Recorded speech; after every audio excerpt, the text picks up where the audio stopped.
Hi guys. Okay. Um, going over the recipe. Let me take this off. Since we are together, mustache looking good, getting there. Getting there. Now it's after Chuseok, so it's time to start growing the winter beard. Get ready for winter. You know how that is. Okay.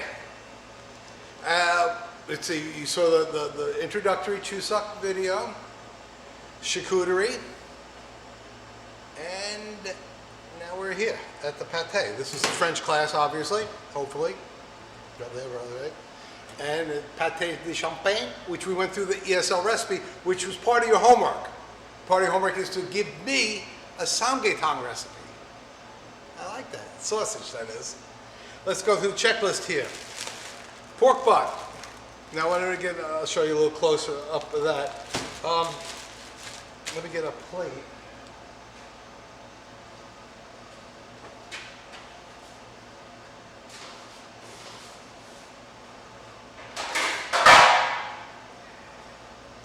Not necessarily a plate, but it's a little bloody.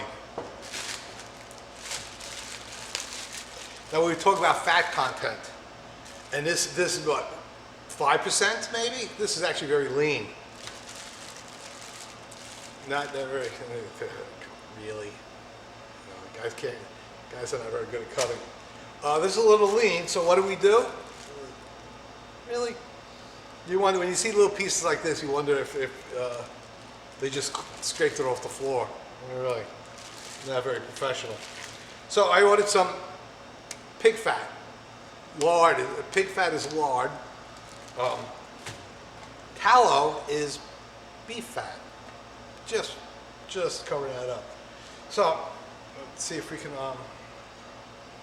tilt this down. I guess that daisy fat on there. Let's see. Okay, we'll go for that point there. So I can come down here and come up here. Come here. So we're talking 30% fat. Well, anywhere from 15 to 30%. So I don't have a scale, but that's okay. That looks like a third to me. All right. Might not look like it to you, but this is pretty heavy. Okay. Other things, talk about like fats, other items that are fat in the recipe. Let me come down a little lower. The recipe calls for some sang cream. Oh, they covered it up. This is vegetable. Yeah, this is vegetable. But this is a form of fat. Egg yolk, the inside, the narancek, I think it is. That is a fat, a type of fat. So there's a lot of fats in patés, in Western cooking in general. So, okay, pork liver, guess what? Didn't come in. Are we still making pate? Yes. Are we making pate de champagne? Probably not. Because pork liver is a very important flavor on that. We're still making pate, and the idea, and we're going to mix up this recipe a little. I told you, even on the last one, we'll cut some of the pork into chunks and strips to give it a little more texture, see how that turns out. Also, I picked up some walnuts and some capers as garnish, capers and walnuts as garnish. Now, walnuts, what you have to do is, I'm going to have to do, is boil them to soften them. If you don't, you put them in a pate, any kind of nuts. I like jat. Pine nuts are very nice, but they're very hard. If you cut through it, you can catch a jat or a walnut and push it and tear up your pate.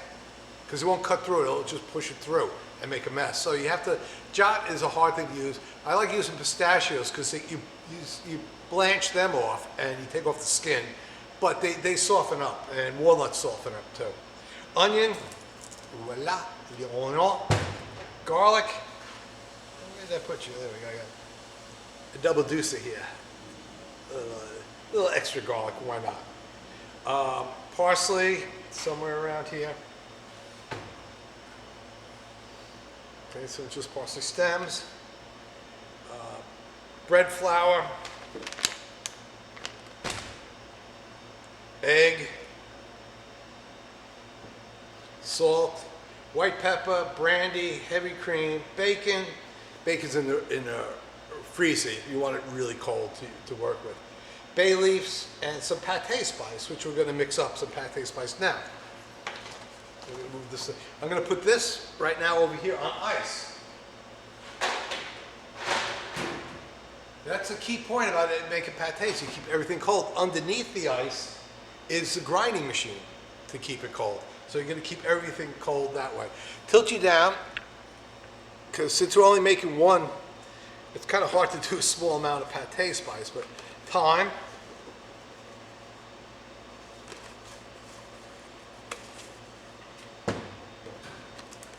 Bay leaf. We need some pretty ones for garnish and some crappy ones for seasoning.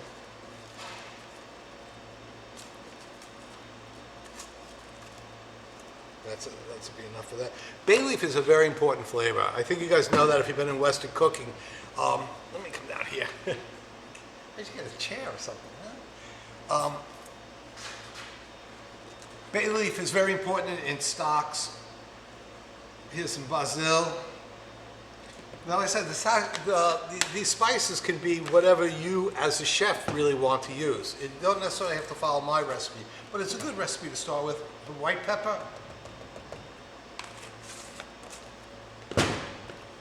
coriander, ground coriander. You can get coriander seeds, but you don't want that.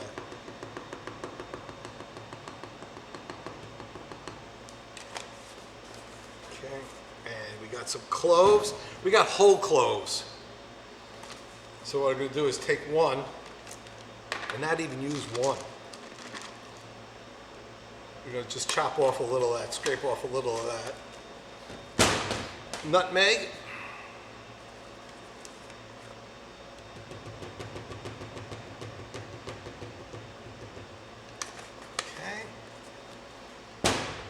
Nutmeg and mace. There's actually a picture here. Mace is on the outside and nutmeg is on the inside. They come from the same plant, which is more or less real interesting. Ooh, a new one. How about that? I said in the video, I'm not sure if we're going to get it because a lot of times we don't. Sometimes it's kind of hard to get this stuff because it's not used a lot. It's used in classical cooking. Oh, very, very, very, very, very much. Let's see what we got here. Very nice. But if you notice how little of this I use, I'll bring it up.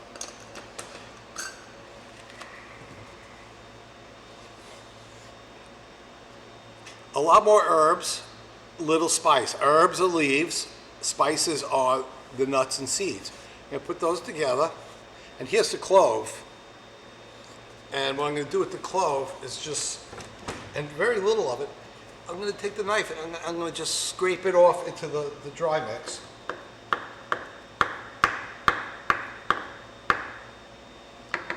Really, that's how much I scraped off. Too much of it and it will really ruin it. The bay leaves themselves I'm going to chop.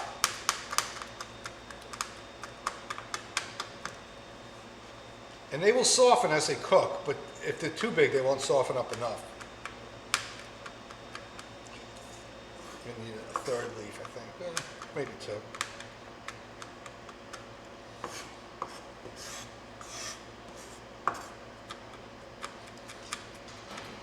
So what I'm going to do is chop everything pretty fine and mix everything. Like I say, if we did a charcuterie class, the whole thing with this you get as garu, already as flour. The leaves are fine. They're fine. And that's the same thing with the parsley. I like using fresh parsley in this case because it does look prettier. So first things first, get the pâté spice. And one place where I worked where we made pâtés is that we had the chef would make his own pâté spice. He'd go whenever we needed it, once a week, usually, sometimes once every 2 weeks. And he'd mix his own.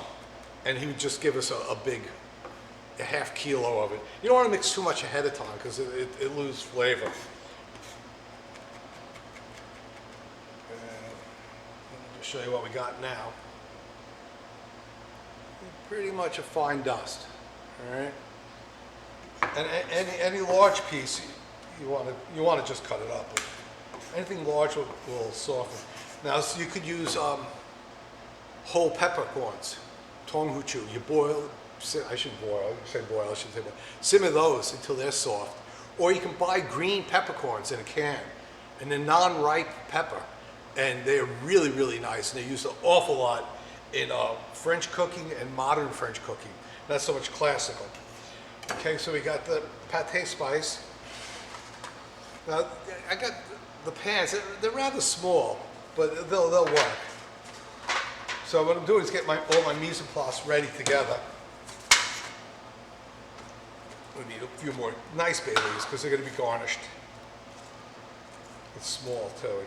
Can't use a monster like this. And you want pretty ones, so let me pour this. This here. There we go. Well, ugly, ugly. Oh, these are all ugly. Ah. That is a nice leaf. That is a nice leaf. I like the long ones more than the short, fat ones. You can see there's a difference. Ooh, they look like different plants. This one I'm more familiar with as a laurel bay leaf. A little fat for it, but I'm sure it's fine. Okay, what I'm going to do now is I'm going to just pause it for a second, get the bacon over and get everything ready. Everything's in the ice. I'll chop the parsley, and then I'll get back to you guys. Okay, focus. Okay. Got my onion. Lightly chop the parsley because we're going to put it through the grinder. Clean the garlic, and we could put the dry herbs through the grinder at the same time with the with the meat. Where did I put the meat? Okay, that's still. So it's very important to keep it cold. Very important to keep it cold and keep everything clean. I got some bacon, which you know from charcuterie, bacon's not necessarily smoked. It's a salt-cured product. So anytime you're using bacon or sausage in additional items, you gotta remember this is salty too. So you just keep that in mind. Okay. Now these are small plates, but this should work. What we want to do is line it with bacon. And we could put, let's see, can you see that? Yeah, okay. Maybe I'll tilt it down a little farther with my hands. So you can see more clearly. Ah, there we go. And I'll move it a little closer this way. Okay. I'm going to take a bay leaf and put it down here. Let's put the first one this way. So put the bay leaf down. And down. Okay, this is a little small. Let's see. Okay, yeah, we'll do that. Put this in the center. All right, then take another piece. I'll cut this in half.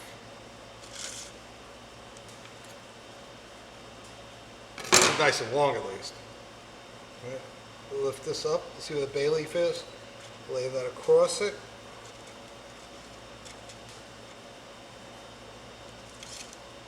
And then put this down. Take this one and put it on top.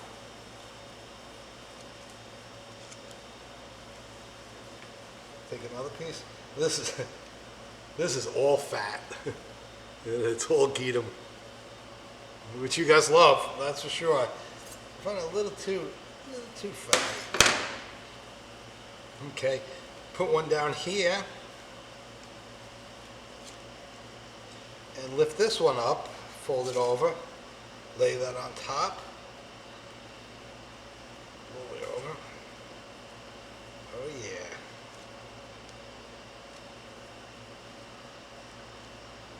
Now we don't really have a lot of extra, which is fine.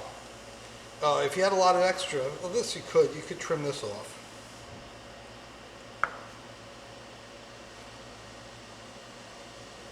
Not really worth cutting off. But this stuff you throw into when you grind it.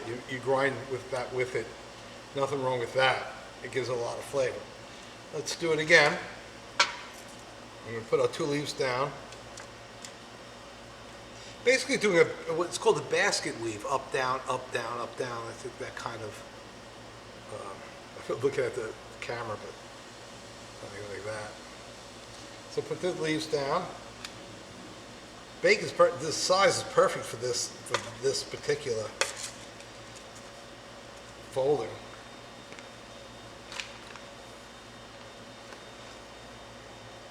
I'll take a couple pieces and just cut them. Keep life simple. Okay, looking at the center and off center. This one down, up, over, and down. Keeping it in center. Fold this back. Right, so this is like that, that's like that. This goes over. This goes down.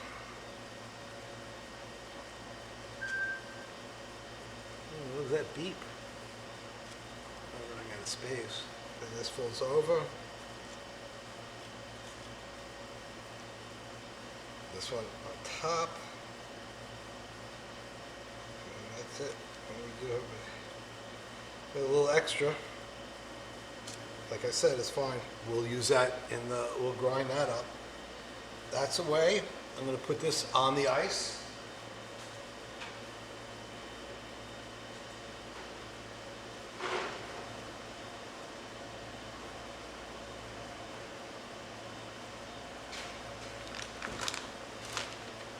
Actually, today is rather warm. Like a bakery, pastry shop bakery is usually kept a little cooler. In a lot of I worked at one 5-star hotel, but they had actually a charcuterie room. It was cold. Everything was the room itself. The guys just worked with sweaters underneath and stuff because it was that cold. But they were making a lot of pâtés and terrines and sausages and things. I mean, it was worth it to have it. It's a whole science. It really is, and I really wish we could get more modern school get with this program of doing some more different things than the standard stuff. I like this. I do like sausage making and things I've always had. Okay, so we got the pâté spice, we got the seasoning, we got the molds. Those are actually terrine molds, so we call those terrine molds. Let's see where we're at now. Okay, we don't have the liver. We're going to use some of the pork. Some of the pork we got coming.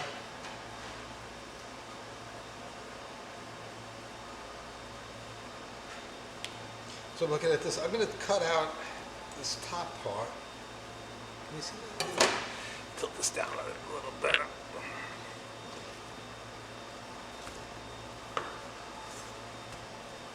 Cut along the seam. This we're going to grind. This we'll use as garnish. I want to take out any of the, you see like this, it's called gristle. Jolgy. Yeah. We can grind it, nothing wrong with grinding it. But if we're going to use it as garnish, it's going to have to be cleaned. And there we go. And take off this fat.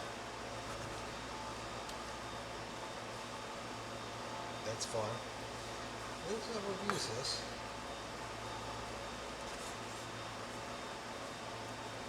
Now I'm going to cut it into long, thin strips. Am I? Yeah. Maybe I'll dice it. Dice it might be better. It might be easier to use dicing it. But no, we'll cut it like this. And see this little fat there? I'm going to cut that off. It's not bad, but it's jolgy. Chewy. And once again, you don't want a chewy pâté. Take this, slices. And once again, too, it's hard to see. You see the grain is running this way, so you cut this way. Keep it soft.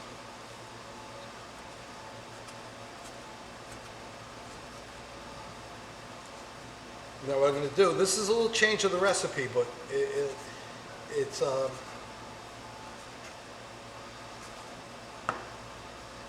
still pate. We don't have the liver. Like I said, even without the liver. Scraps like this you save. This I'm going to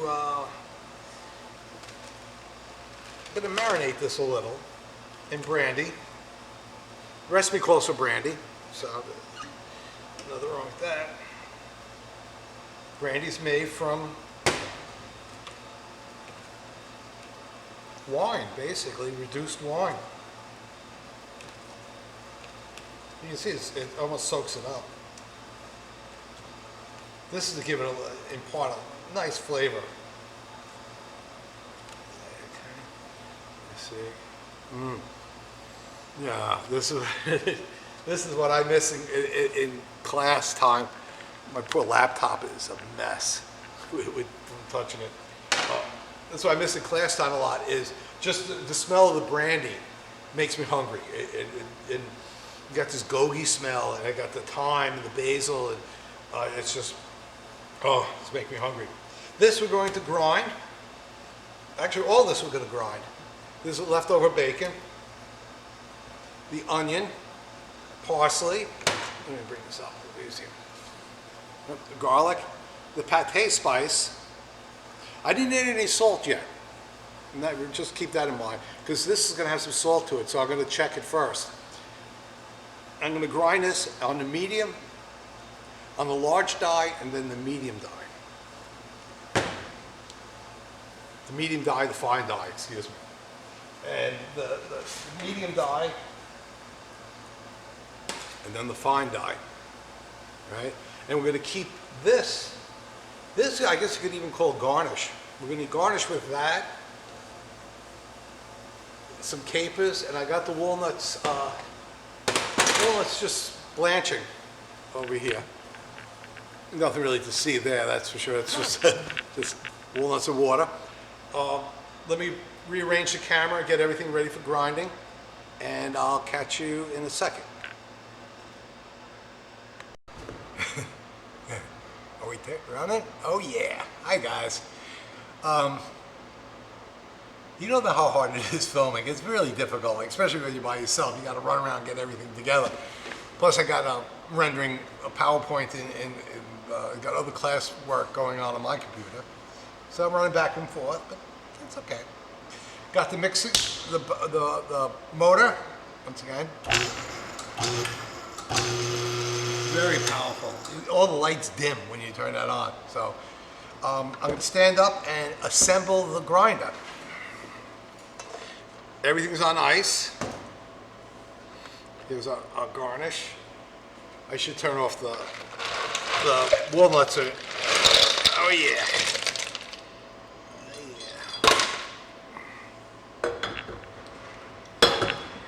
All right, body. Just a little tight, not super tight. Screw.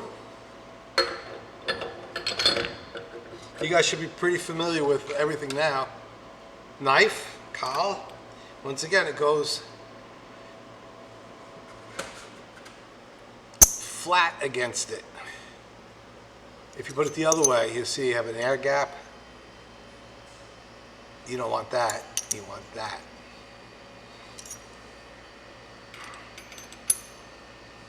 There's a little cutout, a little notch. Line that up there.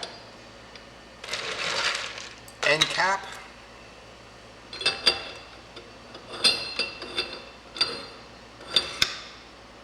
I'm holding it with my thumb while turning it on. And then lightly turn it on and off quickly, just to make sure everything is happy and working together. This is our ice bath. Let's swing that out. This is the medium die. I like using this kitchen for especially for even for the Italian class. First we use, if we make it sausage, sausage is the same thing, same process. It's just different ingredients, but basically the same way you do it. But the idea is to have a lot of ice around, keep everything really cold. Today's a warm day. Today's actually a very hot day. I'm surprised it's a day, 2 days after Chuseok. If you remember, it's pretty warm today. So that's why I have everything on ice and keeping everything very, very cold and very, very fresh. So let's get going.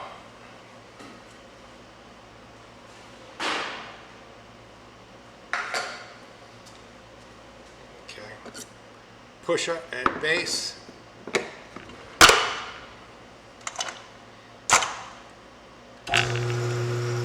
Now there's that's gonna be noisy. So there's a particular way of grinding, and basically you start with the most expensive item and going to the cheapest. Now the cheapest item is the pork fat or onions. These are going to be the last items. I'm going to put the fat in last. I'll put the onion in last because the onion has a lot of juice in there, and it helps push everything out. There's a lot of things left over in the body after grinding. And usually, once again, this is a very small amount. In class, we do 3 or 4 times that amount. So what's left over is very, very small. But when we're doing it, when you're making a small amount, it's a large that's left in there. So let me first turn off the walnuts.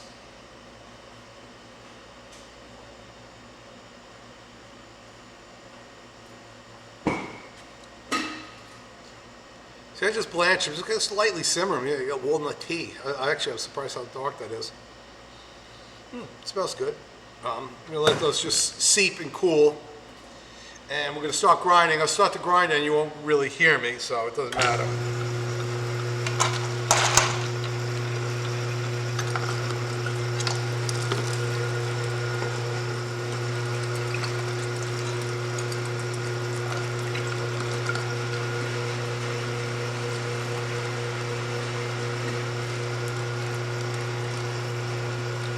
Cut things to fit, make sure everything fits down there.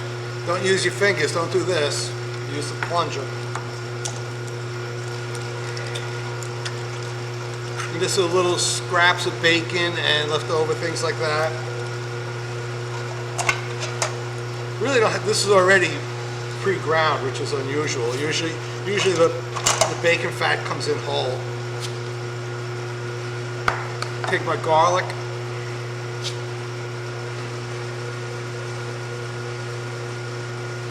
Herbs, spices.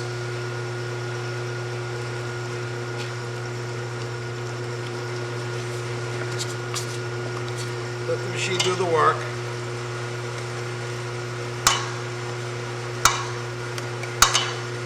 You see there's some bacon.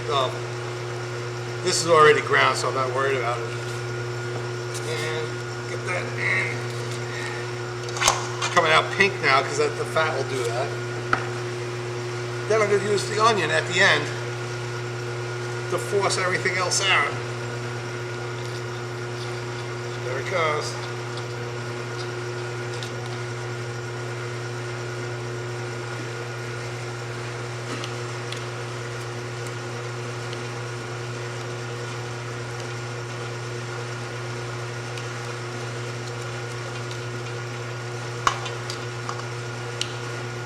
You see the parsley mixed in there now.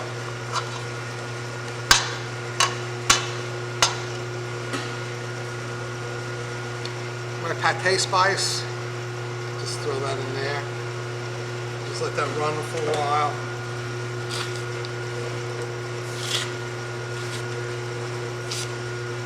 Actually, I'm going to throw a little more onion through that. Just because it's still turning out a lot of fat. Not much, you know, because once again, you're adding a lot of water.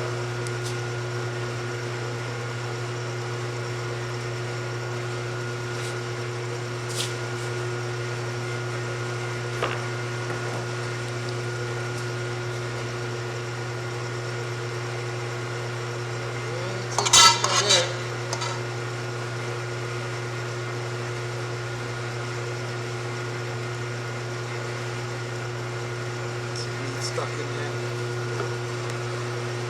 It's still churning it out.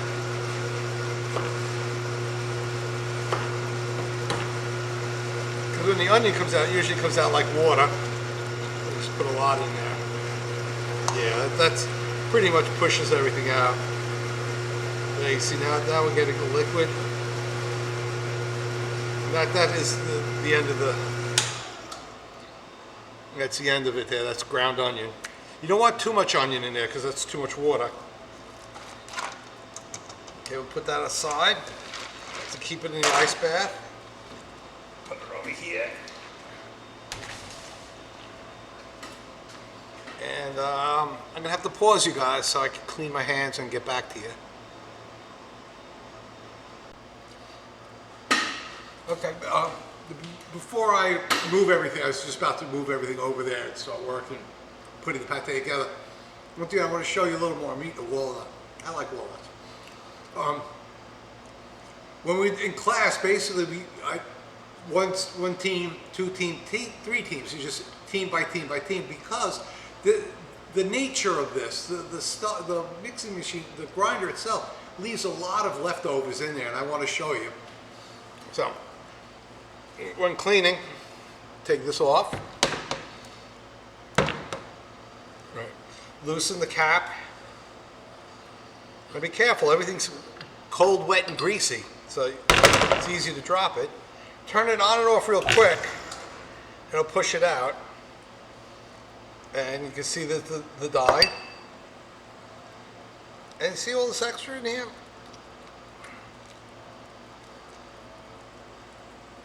We're gonna put this through the fine dye now. We're gonna grind it twice, right? The recipe says grind twice.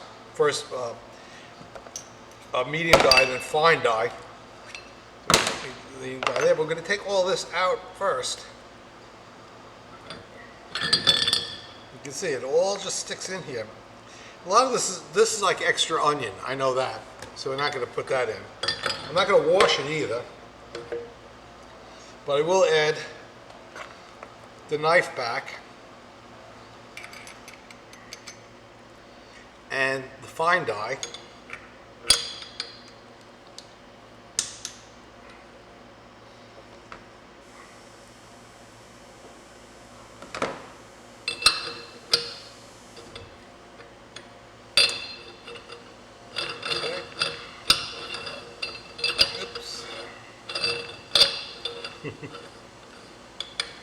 You got to make sure that's on right.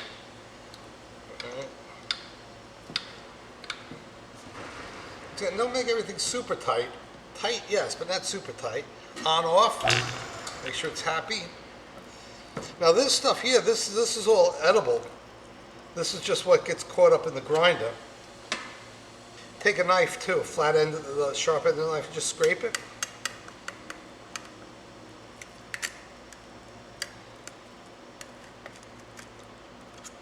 This is all that sinew, tough, chewy stuff. The grinder takes care of it. So just take off some of it. You know, you don't have to go crazy. Obviously, cleaning it, you got to be careful. That's good enough. Leave that there. Put this back on. I'm going to take our mixture again and put it through the fine dye. A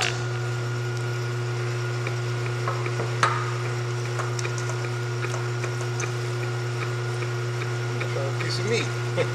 That's a fine dye to take care of that. Now it's come out like toothpaste. I'm gonna put this down first.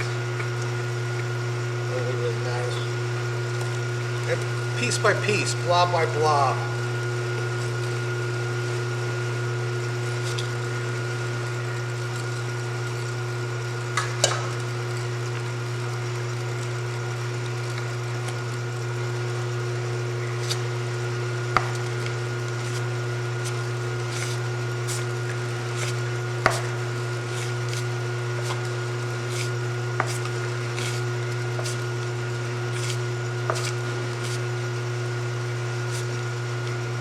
Now, because I put in a lot of onion in there before, I'm not gonna... Okay. I put a lot of onion in there before, so I'm not going to add more onion. I should speak louder. I'm sure it's loud. I'm not going to put any more onion in there. But as you can see, what's coming out now is a nice, smooth texture, and that's what we're looking for.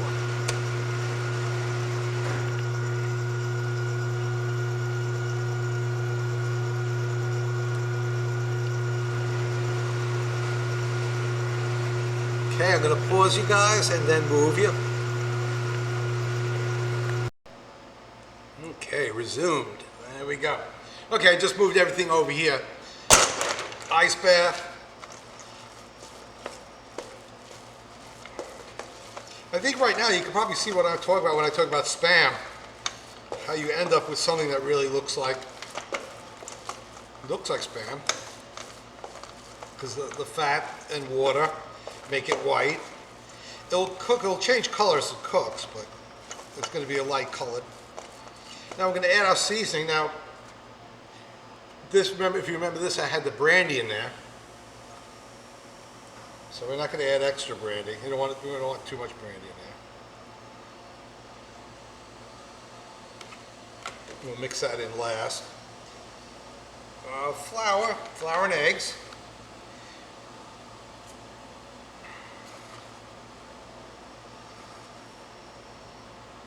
I think the recipe calls for 30 grams. Yeah, 30 grams. That's about an ounce. Don't worry about it. Sprinkle that around. 1 egg. This is a big egg, actually. Usually they come in small. Put that on the side. And just scramble it.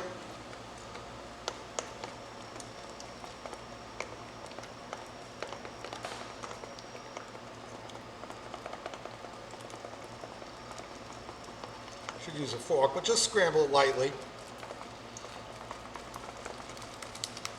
You're going to mix it really well anyway, so. Blend everything together. Now, I didn't add any salt. There's pepper in there. I'm not going to, I'll add the capers. I was thinking maybe not add the capers. But yeah, capers will be fine. This is what you want. It's this kind of, you know the term son mat, right? It's kind of better to get your hands into that. Yeah, that's exactly what you want. It's a feel. Yeah. We mix that well. Oh, a piece of bacon. That's okay. It can stay in there. Now at this point, I'm going to make a little well. I'm going to add a little sang cream. 2 reasons. It softens it, and it gives it a lighter shade.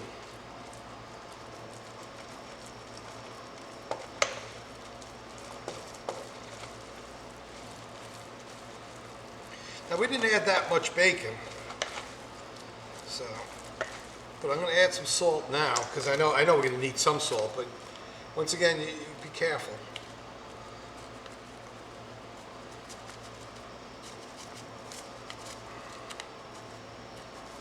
Okay. The recipe calls for 6 grams, and obviously this is like 2 grams, but we can always add more. I think I'm going to be add more. But once again, I don't want to over salt it because once you do that, you're in a lot of trouble. Right, nice folding. Now I'm not going to add any of the garnish yet. I'm going to do a test quenelle. Make sure it's better to do this with a machine.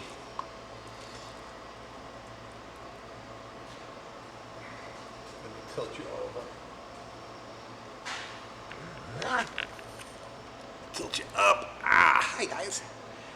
It's better to mix this with a machine. School doesn't provide me with equipment.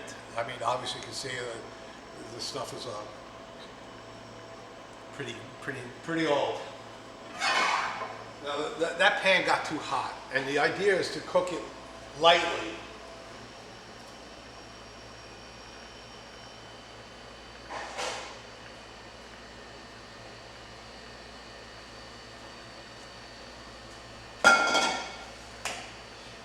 If I put it in that pan when it was that hot, it's going to end up browning it. And what happens with browning anything, it changes the flavor of it, and the flour itself will turn into like a bread flavor. And we really don't want that bread flavor. You want a meat flavor, gogi flavor. That's what you're looking for. So, and when you make your test quenelle, we're really just checking salt and pepper. So if it lightly browns a little, that's fine, but if it's hamburger brown, then you have a problem.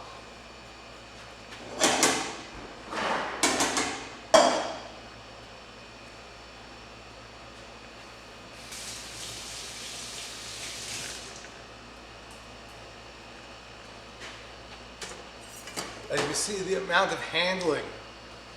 Usually you have a kitchen that is designed for charcuterie, where you have a lot of sinks, a lot of cold area, a lot of ice, a lot of things like that. Here you notice I'm running all over the place through the sinks. And it's, you can see it's not really browned, but it's cooking.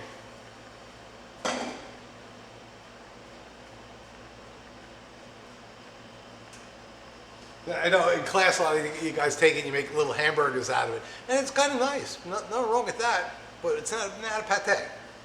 You know, once again, what we're doing is learning classical French cooking. So you want to keep everything within bounds. Your recipe, the reason why your homework recipe is so weird is it'll make you think. And I want you to think.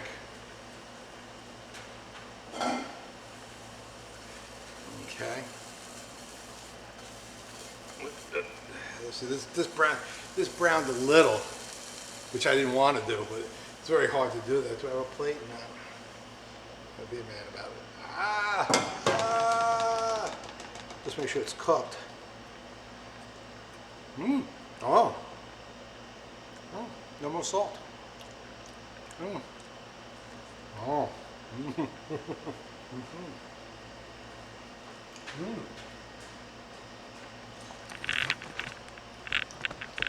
It's amazingly salty. Why, I don't know. Now we'll mix in our garnish. The gogi's a garnish. I don't think I need to add any more salt, even adding all that meat. The walnuts.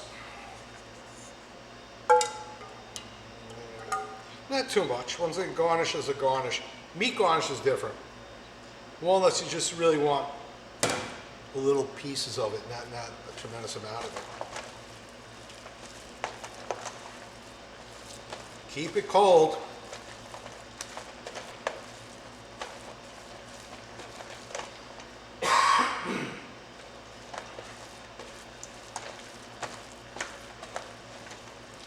You ever cough on the subway? People look at you like, they start moving away from you.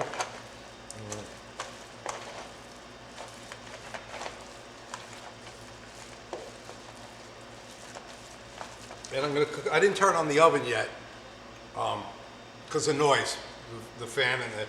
You should use a regular oven, not a fan oven, but we don't have that here, at least. Maybe other kitchens have that. So it's going to be cook a little differently.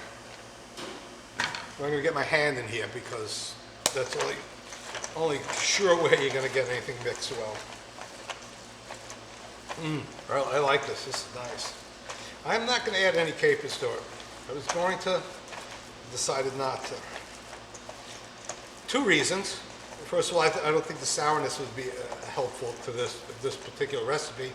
And Champagne, the region of Champagne, is close to Germany. Capers come from the Provence region, down southern France. Putting it in, not wrong, but once again, it's a chef's decision.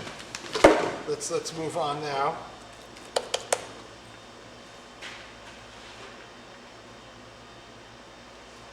Remember our bacon?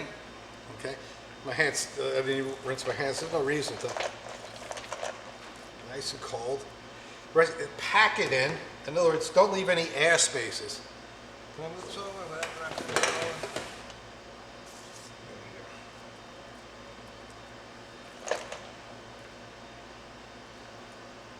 Now it's a little sticky. You can see it sticks to your hand. You can just get a little water on your hand and pack it.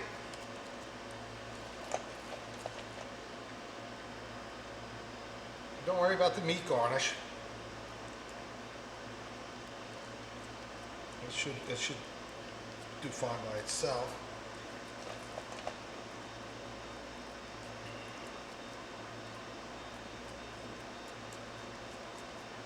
Wet my hands a little, grab a little ice, get your hands nice and wet,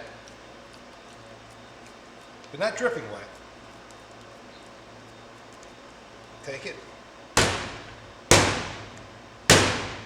drop it, all right? The aluminum is very thin. Push in the ends, fold over the bacon.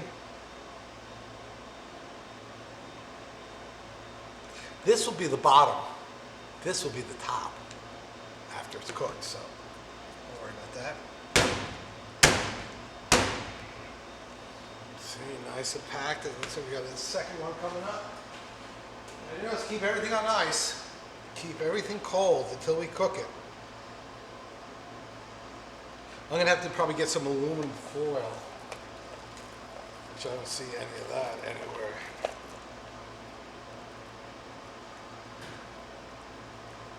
Get the corners.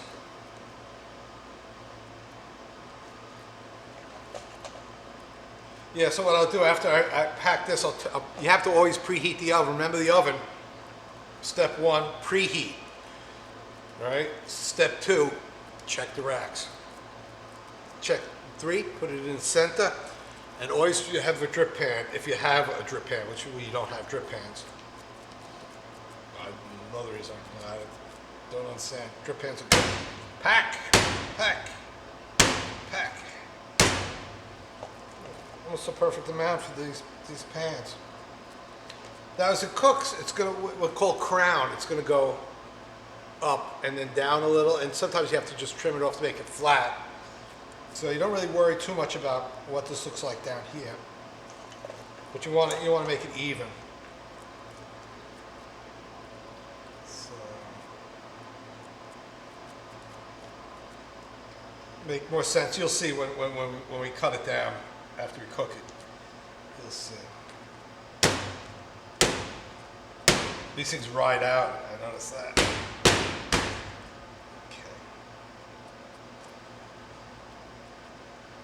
There's a little left over, which is fine. We could do something, make a little patty out of it. Okay, I'm going to set up the water bath, but I'm going to have to cover this with aluminum foil only because we have a convection oven with a fan.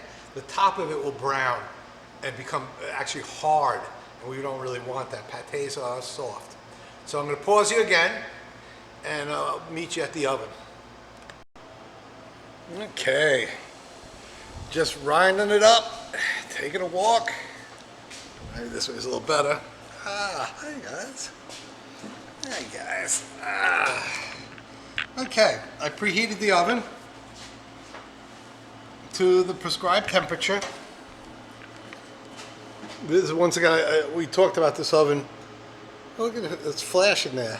Obviously, that's not doing it in reality because our eyes see linear. That's analog. Kind of cool looking, isn't it? Oh yeah. Like I said, this has a fan in it, and that's not ideal for what we want. Right? We want slow cooking. This is called a slow temperature. It's 160. I don't even know if you can even see that. Yeah, oh yeah, you can see 160. We want an internal temperature of 65, and the only way to get an internal temperature is with a thermometer.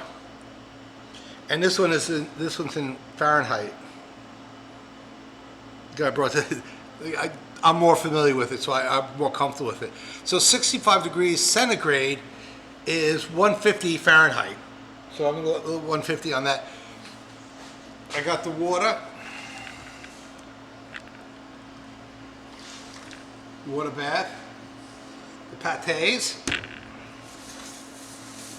preheated the oven, foil, new foil,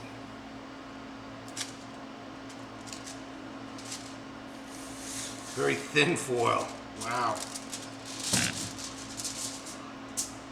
This doesn't have how funny, there's no knife on it.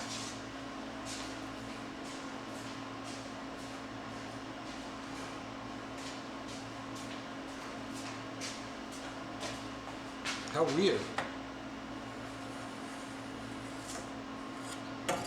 But without a cutting edge.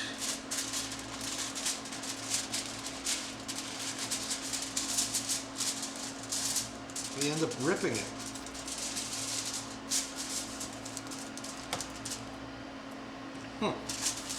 Strange.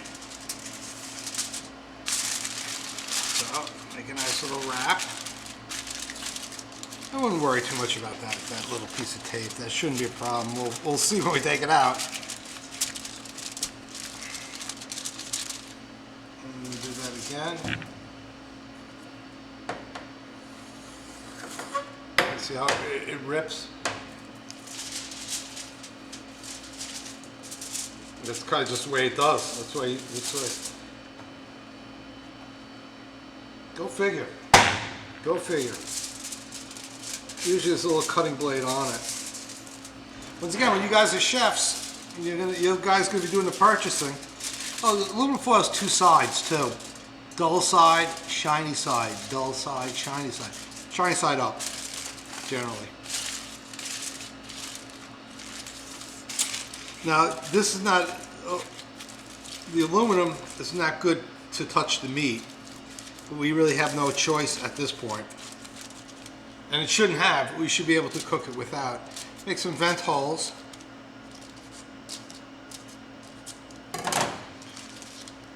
Put it in our water bath.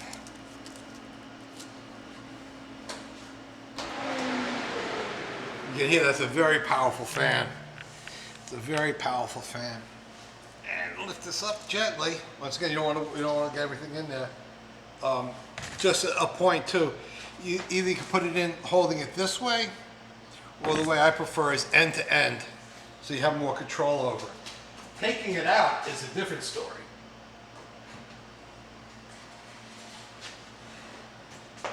In it goes.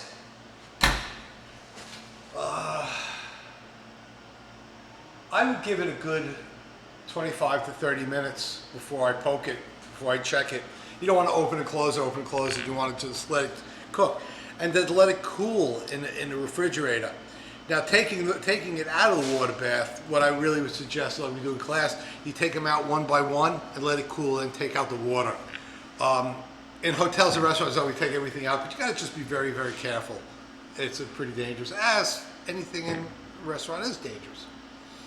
I'm gonna end this video here at this point while this is cooking, and then tomorrow morning I'm going to cook this, check it, cook it, take it out, put it in the refrigerator, and then tomorrow morning we'll unmold it together. So the next video will be the last video. It'll be fairly short because it'll just be basically unmolding that. I'm not going to do any mayonnaise, or maybe I'll get some prepared mustard or something like that. Not too much on the presentation, only because you're not here, so it's not that important. So we got that down. I'll see you tomorrow morning, which would be probably to you about 5 minutes from now. See you later. Bye.